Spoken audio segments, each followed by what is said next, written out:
Bajaj ಗಾಡಿಯಿಂದನೇ start ಮಾಡ್ಬಿಡೋಣ. TVS ಗಾಡಿ ಹೇಳ್ಬೇಕಂದ್ರೆ ಟಿವಿಎಸ್ ಗಾಡಿ ಬಜಾಜ್ ಗಾಡಿಗಿಂತ ಚೆನ್ನಾಗಿದೆ. ಇದು ಟಿವಿಎಸ್ ಕಿಂಗ್ ಡ್ಯೂರಾಮ್ಯಾಕ್ಸ್ ಪ್ಲಸ್ ಅಲ್ಲಿ ಯೂನಿಕ್ ಗ್ಯಾರೇಜ್ ಅಲ್ಲಿ ಮಾತ್ರ ಟಿವಿಎಸ್ ಗಾಡಿನ ರೆಡಿ ಮಾಡ್ತಾರೆ. ಅಂದ್ರೆ ಸರ್ವಿಸ್ ಚೆನ್ನಾಗಿಲ್ಲ ಅಷ್ಟೊಂದು, ಅಂದ್ರೆ ಹಿಂದೆ ಸ್ವಲ್ಪ ಡಿಕ್ಕಿ ನೋಡಕ್ಕೆ ದೊಡ್ಡದಾಗಿರುತ್ತೆ. ಸೊ ಅದಕ್ಕೋಸ್ಕರ ಅದು ಸಣ್ಣದೇ ನುಗ್ಸಕ್ಕಾಗಲ್ಲ. ಅಪ್ಪೆ ಗಾಡಿ ಬಂದ್ಬಿಟ್ಟು ಅಪೇಸಿಟಿ NXT ಪ್ಲಸ್ ಗಾಡಿನ ಮಾಡಲ್ಲ, ನೀವು ಇಲ್ಲಿಂದ ಹೋಗಿ ಅಂತ. ಒಂದು ಮೇನ್ ಅಂದ್ರೆ ರೀಸೇಲ್ ಗಾಡಿ ಬಂದ್ಬಿಟ್ಟು ರೀಸೇಲ್ ಅಂದ್ರೆ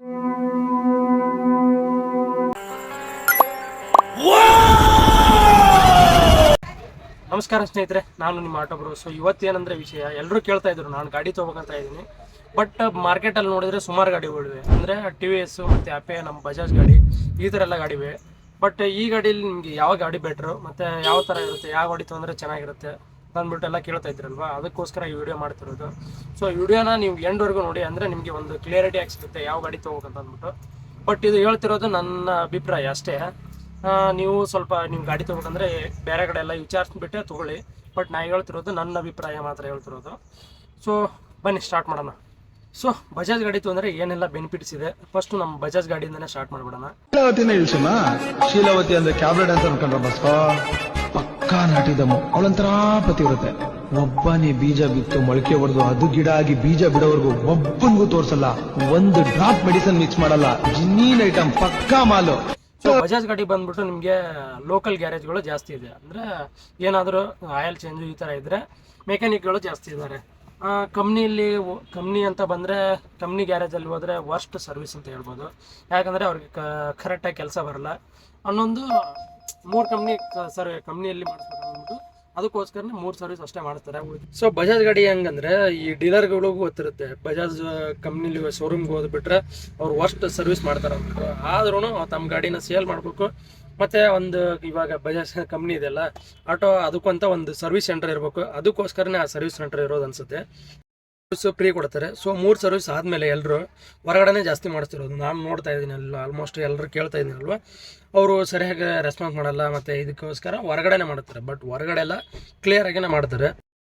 ಇನ್ನು TVS ಗಾಡಿ ಹೇಳ್ಬೇಕಂದ್ರೆ TVS ಗಾಡಿ ಬಜಾಜ್ ಗಾಡಿಗಿಂತ ಚೆನ್ನಾಗಿದೆ. ಇದು ಟಿವಿಎಸ್ ಕಿಂಗ್ ಡ್ಯೂರಾಮ್ಯಾಕ್ಸ್ ಪ್ಲಸ್ ಅಲ್ಲಿ ಯೂನಿಕ್ ಫೀಚರ್ ಅಂತ ಹೇಳ್ಬೋದು. ಇದು ಸಿಂಗಲ್ ಸ್ವಿಚ್ಚಲ್ಲಿ ಸ್ಟಾರ್ಟು ಮತ್ತು ಸ್ಟಾಪ್ ಆಗುತ್ತೆ. ಒಂದು 10 ಸೆಕೆಂಡ್ ಲಾಂಗ್ ಪ್ರೆಸ್ ಮಾಡಿದ್ರೆ ಸ್ಟಾಪ್ ಆಗುತ್ತೆ. ಜಸ್ಟ್ ಒಂದು 2 ಸೆಕೆಂಡ್ ಟಚ್ ಮಾಡಿದ್ರೆ ಸ್ಟಾರ್ಟ್ ಆಗುತ್ತೆ. ಇದು ಯೂನಿಕ್ ಫೀಚರ್, ಯಾವ ಆಟೋದಲ್ಲೂ ಇಲ್ಲ. ಬಟ್ ಇದರಲ್ಲಿ ಮೇನ್ ಪ್ರಾಬ್ಲಮ್ ಏನಂದರೆ ಸರ್ವಿಸ್. ಸೊ ಕಂಪ್ನಿಗೆ ಹೋದರೆ ಇದು ವರ್ಸ್ಟ್ ಸರ್ವಿಸ್ ಅಂತ ಹೇಳ್ಬೋದು. ಇಲ್ಲ ಲೋಕಲ್ ಗ್ಯಾರೇಜ್ಗಳು TVS ಗಾಡಿಗೆ ಕಡಿಮೆ ಇದೆ. ಯಾಕಂದರೆ ಇವಾಗ ನೋಡಿ, ಬಜಾಜ್ ಗಾಡಿನ ಒಂದು 10 ಶೋರೂಮಲ್ಲಿ ಮಾಡ್ತಾರಂತ, 10 ಗ್ಯಾರೇಜಲ್ಲಿ ಮಾಡ್ತಾರಂತ ತಿಳ್ಕೊಳ್ಳಿ. ಸೊ ಆ 10 ಶೋರೂಮಲ್ಲಿ 10 ಗ್ಯಾರೇಜಲ್ಲಿ ಒಂದು ಗ್ಯಾರೇಜಲ್ಲಿ ಮಾತ್ರ TVS ಗಾಡಿನ ರೆಡಿ ಮಾಡ್ತಾರೆ. ಅಂದರೆ ಸರ್ವಿಸ್ಸು ಚೆನ್ನಾಗಿಲ್ಲ ಅಷ್ಟೊಂದು. ಇದು ಮೇನ್ ರೀಸನ್ ಅವ್ರದ್ದು. TVS ಗಾಡಿ ಬಗ್ಗೆ ಹೇಳ್ಬೇಕಂದ್ರೆ TVS ಗಾಡಿಯಲ್ಲಿ ಒಳ್ಳೊಳ್ಳೆ ಸಿಸ್ಟಮ್ ಕೊಟ್ಟವನೆ. ಅಂದರೆ ಲಿಕ್ವಿಡ್ ಕೂಲಿಂಗ್ ಇಂಜನ್ ಕೊಟ್ಟವನೆ, ಲಿಕ್ವಿಡ್ ಸಿಸ್ಟಮಲ್ಲಿ ಇರುತ್ತೆ. ಇಂಜಿನ್ ಇದು ಲಿಕ್ವಿಡ್ ಕೂಲೆಂಟ್ ಇಂಜಿನ್ ಅಂತ ಹೇಳ್ತೀವಿ ಸರ್. ಅಲ್ಲಿ ಲಿಕ್ವಿಡ್ ಕೂಲೆಂಟ್ ಇದೆ ನೋಡಿ, ಅದು 50,000 ಕಿಲೋಮೀಟರ್ಗೆ ಒಂದ್ಸಲ ಚೇಂಜ್ ಮಾಡಬೇಕಾಗುತ್ತೆ ಅಷ್ಟೇ. ಅಲ್ಲಿಗೆ ಎಂಟಿ ಆಗುತ್ತೆ, ಆವಾಗ ನೀವು ರೀಫಿಲ್ ಮಾಡಬೇಕಾಗುತ್ತೆ. ಇದೇನಾಗುತ್ತೆ, ಸೆನ್ಸಾರ್ ಸಿಸ್ಟಮ್ ಇರುತ್ತೆ ಸರ್. ಇಂಜಿನ್ ಹೀಟ್ ಆದರೆ ಫ್ಯಾನ್ ಆಟೋಮೆಟಿಕ್ ಆನ್ ಆಗುತ್ತೆ. ಇದು ಕಾರಲ್ಲಿ ಮಾತ್ರ ನಾವು ಈ ರೇಡಿಯೇಟರ್ನ ನೋಡ್ತೀವಿ. ಆಟೋದಲ್ಲಿ ಫಸ್ಟ್ ಟೈಮ್ ಡ್ಯೂರಾಮ್ಯಾಕ್ಸ್ ಪ್ಲಸ್ ಮಾತ್ರ ಇದು ಇಂಟ್ರೊಡ್ಯೂಸ್ ಮಾಡಿರೋಂಥದ್ದು. ಇದೊಂದು ಯೂನಿಕ್ ಫೀಚರ್. TVS ಗಾಡಿ ರೆಡಿ ಮಾಡುವಂಥ ಗ್ಯಾರೇಜ್ಗಳು ಇದ್ದಾವೆ, ಬಟ್ ತುಂಬ ಕಡಿಮೆ. ಅಂದರೆ ಇವಾಗ ಇಮಿಡಿಯೇಟ್ಲಿ ಆಗಿ ಏನಾರು ಆಗ್ಬಿಟ್ರೆ ಸೊ ಸಡನ್ ಆಗಿ ಗ್ಯಾರೇಜ್ಗಳು ಸಿಗಲ್ಲ. ಇದು ಒಂದು ಮೇನ್ ರೀಸನ್ನು TVS ಗಾಡಿ ಅವ್ರದ್ದು. ಇನ್ನು ಅಪೆ ಗಾಡಿ ಬಂದ್ಬಿಟ್ಟು ಅಪೇಸಿಟಿ NXT ಪ್ಲಸ್ ಪರ್ಚೇಸ್ ಮಾಡೋದ್ರಿಂದ ನಿಮ್ಗೆ ಏನು ಮೇಜರ್ ಬೆನಿಫಿಟ್ ಅಂತ ಹೇಳಿದ್ರೆ 50 ಕಿಲೋಮೀಟರ್ ಮೈಲೇಜ್ ಬರುತ್ತೆ. ಬೇರೆ ಅದರ್ ಆಟೋಗೆ ನೀವು ಓಡಿಸಿದ್ರೆ 35 to 40 ಕಿಲೋಮೀಟರ್ಸ್ ಬರುತ್ತೆ. 12 ಟೋನ್ ಸೀಟ್ ಕಲರ್ಸ್ ಕೊಟ್ಟಿದ್ದೀನಿ ನಿಮಗೆ. ಮೈಲೇಜಲ್ಲೂ ಚೆನ್ನಾಗಿದೆ, ಮತ್ತು ನೋಡೋಕ್ಕೂ ದೊಡ್ಡ ಗಾಡಿ. ಮತ್ತು ಇದು ಡೌನ್ ಪೇಮೆಂಟ್ ಮಾಡಿಬಿಟ್ಟು ತುಂಬ ಕಡಿಮೆ, ಅಂದರೆ 25,000 ರೂಪಾಯಿ ಕೊಟ್ಬಿಟ್ರೆ ಗಾಡಿನ ಕೊಟ್ಬಿಡ್ತಾರೆ. ಸೊ ಇದು ಒಂದು ರೀಸನಿಂದ ಅಪೆ ಗಾಡಿನ ಜಾಸ್ತಿ ಯೂಸ್ ಮಾಡ್ತಾರೆ. ಬಟ್ ಅಪೆ ಗಾಡಿಯಲ್ಲಿ ಬಂದ್ಬಿಟ್ಟು ಸರ್ವಿಸ್ ಅಂತ ಬಂದರೆ ಇದು ವರ್ಸ್ಟ್ ಸರ್ವಿಸು. ಕಂಪ್ನಿಲಿ ಹೋದರೆ ಅವರು ಅಷ್ಟೊಂದು ಕೇರ್ ಮಾಡಲ್ಲ. ಇನ್ನು ಹೊರಗಡೆ ಬಂದುಬಿಟ್ರೆ ನೀವು ಹೊರಗಡೆ ಅಂತ ಇದು ಅಪೆ ಗಾಡಿನ ಆಲ್ಮೋಸ್ಟ್ ಯಾರೂ ಸರ್ವಿಸ್ ಮಾಡಲ್ಲ. ಅಂದರೆ ಇವಾಗ ನೋಡಿ, ಏನಾದರೂ ಒಂದು ಪ್ರಾಬ್ಲಮ್ ಅಂದರೆ ಅಪೆ ಗಾಡಿನ ಜಾಸ್ತಿ ಸರ್ವಿಸ್. ಇವಾಗ ಬಜಾಜ್ ಗ್ಯಾರೇಜಲ್ಲಿ ಹೋದ್ರೆ ಅಂತ ತಗೊಳ್ಳಿ, ಸೊ ಅವರು ನೀವು ಹೋದ ತಕ್ಷಣ ಹೇಳೋದೊಂದೇ ಮಾತು, ನಾವು ಈ ಗಾಡಿನ ಮಾಡಲ್ಲ, ನೀವು ಇಲ್ಲಿಂದ ಹೋಗಿ ಅಂತ. ಏನಂದರೆ ನಮ್ಮ ಪಕ್ಕದ ಮನೆಯಲ್ಲೇ ಒಬ್ಬರು ಇದು ಅಪೆ ಗಾಡಿನ ಓಡಿಸ್ತಾರೆ, ಒಬ್ಬರು ಅಂಕಲ್ಲು. ಬಟ್ ಅವ್ರಿಗೆ ತುಂಬ ವಯಸ್ಸಾಗಿದೆ. ಸೊ ಅವ್ರನ್ನ ಹೋಗಿ ಕೇಳಿದ್ರೆ ಅವ್ರು ಏನಂತಾರೆ ಅಂದರೆ ನನಗೆ ಅಪೆ ಗಾಡಿನೇ ಕಂಫರ್ಟೇಬಲ್ ಆಗಿದೆ. ಸೊ ಇದು ಒಂಥರ ಚೆನ್ನಾಗಿದೆ ನನಗೆ, ಅಂದರೆ ಅವರು ಜಾಸ್ತಿ ಅಮೌಂಟ್ ಮಾಡಲ್ಲ. ಅಂದರೆ ಅವ್ರ ಟಾರ್ಗೆಟ್ ಏನಿರೋದಂದರೆ 1200 ರೂಪಾಯಿ, ಅಂದರೆ ಒಂದು 200 ರೂಪಾಯಿ ಗ್ಯಾಸ್ ಆಗಲಿ 1000 ರೂಪಾಯಿ ಉಳಿದ್ರೆ ಸಾಕು, ಅಂದರೆ ಅವರು ದುಡ್ಡು ಗ್ಯಾಸಲ್ಲಿ ಚೆನ್ನಾಗಿದ್ದಾರೆ.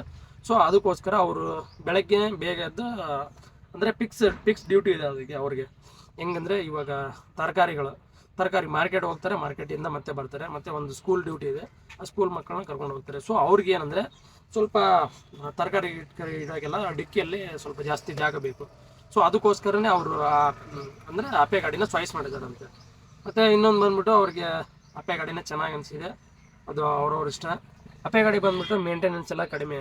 ಸೊ ಅದಕ್ಕೋಸ್ಕರ ಏನಂದರೆ ಅಪೆ ಗಾಡಿ ಇವಾಗ ಬಜಾಜ್ ಗಾಡಿ ನಾವು ಓವರ್ಟೇಕ್ ಮಾಡ್ತೀವಲ್ಲ, ಸೊ ಆ ಥರ ಎಲ್ಲ ಓವರ್ಟೇಕ್ ಮಾಡೋಕ್ಕಾಗಲ್ಲ. ಅಂದರೆ ಹಿಂದೆ ಸ್ವಲ್ಪ ಡಿಕ್ಕಿ ನೋಡೋಕ್ಕೆ ದೊಡ್ಡದಾಗಿರುತ್ತೆ. ಸೊ ಅದಕ್ಕೋಸ್ಕರ ಅದು ಸಣ್ಣದಲ್ಲಿ ನುಗ್ಸೋಕ್ಕಾಗಲ್ಲ, ಅಂದರೆ ಕಡಿಮೆ ಓವರ್ಟೇಕ್ ಮಾಡೋಕ್ಕಾಗಲ್ಲ.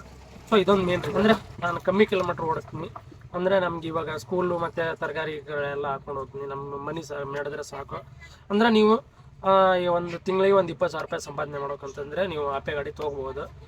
ಇನ್ನೊಂದು ಮೇನ್ ಅಂದರೆ ರೀಸೇಲ್ ಗಾಡಿ ಬಂದ್ಬಿಟ್ಟು, ರೀಸೇಲ್ ವ್ಯಾಲ್ಯೂ ಯಾವ ಗಾಡಿಗಿದೆ ಅಂದರೆ ಬಜಾಜ್ ಗಾಡಿಗಿದೆ, TVS ಗಾಡಿಗೂ ಕಡಿಮೆ ಇದೆ, ಮತ್ತು ಅಪೆ ಗಾಡಿಗೂ ಕಡಿಮೆ ಇದೆ. ಸೊ ರೀಸೇಲ್ ಜಾಸ್ತಿ ಬಜಾಜ್ ಗಾಡಿನೇ ಆಗಿದ್ದು. ಬಟ್ ನಾವು ಇದು ದುಡಿಯೋ ಗಾಡಿ ಮಾರೋದ್ರ ಬಗ್ಗೆ ಮಾತಾಡ್ಬಾರ್ದು, ಬಟ್ ಥಿಂಕ್ ಮಾಡ್ಬೇಕಲ್ವ ಇವಾಗ ಯಾವುದೋ ಒಂದು ಗಾಡಿ ತೊಗೋಬೇಕಂದ್ರೆ. ಸೊ ರೀಸೇಲ್ ಅಂತ ಬಂದರೆ ಬಜಾಜ್ ಗಾಡಿನೇ ಬೆಸ್ಟು. ನಾನಿಲ್ಲ ಊರಲ್ಲೇ ಸೆಟ್ಲ್ ಆಗ್ತೀನಿ, ಸೊ ನಾ ಗಾಡಿನ ಮಾರಿಬಿಟ್ಟು ಹೋಗ್ಬೇಕಂತ ಅಂದ್ಕೊಂಡ್ರೆ ನಿಮಗೆ ಬಜಾಜ್ ಗಾಡಿನೇ ತೊಗೊಳ್ಳಿ. ಅಂದರೆ ಬಜಾಜ್ ಗಾಡಿಗೆ ಬಂದ್ಬಿಟ್ಟು ರೀಸೇಲ್ ಇದೆ, ಅಂದರೆ ಇವಾಗ TVS ಗಾಡಿಗೂ ರೀಸೇಲ್ ಇಲ್ಲ, ಅಪೆ ಗಾಡಿಗೂ ರೀಸೇಲ್ ಇಲ್ಲ. ಸೊ ಬಜಾಜ್ ಗಾಡಿಗೆ ಬಂದ್ಬಿಟ್ಟು ರೀಸೇಲ್ ಜಾಸ್ತಿ ಇದೆ. ನೀವು ಬಜಾಜ್ ಗಾಡಿ ಮಾರ್ಬೇಕಂತ ತಿಳ್ಕೊಳ್ಳಿ, ಬಜಾಜ್ ಗಾಡಿ ಜಲ್ದಿನೇ ಸೇಲ್ ಆಗುತ್ತೆ. ಅಂದರೆ ನೀವು ಹೆಂಗೆ ನೋಡಿದ್ರು ಬಜಾಜ್ ಗಾಡಿನೇ ಚೆನ್ನಾಗಿ ಅನಿಸುತ್ತೆ ಆಲ್ಮೋಸ್ಟ್. ಸೊ ಇದು ನನ್ನ ಅಭಿಪ್ರಾಯ. ನಿಮಗೆ ಯಾವ್ದು ಇಷ್ಟನೋ ಅದನ್ನು ತೊಗೊಳ್ಳಿ. ಸೊ ನನಗೆ ಎಷ್ಟು ನಾಲೆಜ್ ಇದೆ ಅಷ್ಟು ನಾನು ತಿಳಿಸಿದ್ದೀನಿ. ಏನಾದರೂ ಮಿಸ್ ಆಗಿದೆ ಕೇಳಿ, ನಾನು ಹೇಳ್ತೀನಿ. ಮತ್ತೆ ಸಿಗೋಣ ನೆಕ್ಸ್ಟ್ ವಿಡಿಯೋದಲ್ಲಿ. ದುಡ್ಡೇನ್ ಸ್ವಾಮಿ ತಲೆ ಎಡ್ಕರು ಸಂಪಾದನೆ ಮಾಡ್ತಾರೆ, ಜನರನ್ನ ಜಾಗೃತರನ್ನಾಗಿ ಮಾಡೋದು ಅದೇ ನಮ್ಮ ಉದ್ದೇಶ.